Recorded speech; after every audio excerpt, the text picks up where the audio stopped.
bocin Yakubu mun doso karkaji sauran kowa sannu magajin kaura mai kishin talakawa ga namu banin dan baiwa a tafiyar banzawa wane rago da rigar saki waje zuwa gwamna muna jiran PhD a jujuwa ga Dr. Yakubu nan nasarar garuruwa APM jam'iyya ce da zaku ta zarce da sanyi APM da safa nasara ta riski baye da bala a tafiya mun rinjayi barci APM kaurasiya aqida yanzu mun share hanya kaurasiya dole mi wa kaura biyayya kaurasiya zabe mun riga mun kwashiriya kaurasiya yanzu dakta su ne a layi dakta Yakubu mun ga zai jura koyi cikin kasukanmu mun juya mayi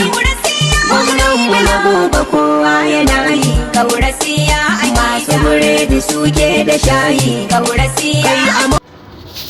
tilka shi aiki ga mai yin ka.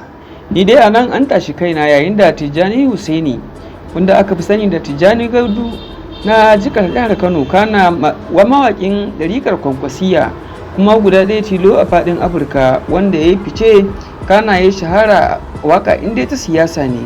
da zarar Tijjani Husaini wato wanda aka fi sani Tijjani Gandu ya buga ta to magana ta kare. Tijjani Gandu da ya rera wa ɗan takarar gwamnan jihar Bauchi wato Dr. Yakubu Adamu PhD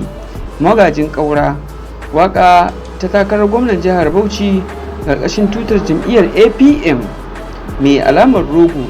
wanda Dr. Yakubu Adamu PhD zai yi takara kuma shine mai nasara yayin da al'ummar jihar Bauchi ke murna kana suke nasara da zimmar zabar zakakuri kuma haziki masani wanda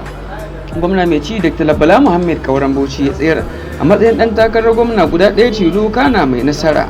wanda idan aka ce kaura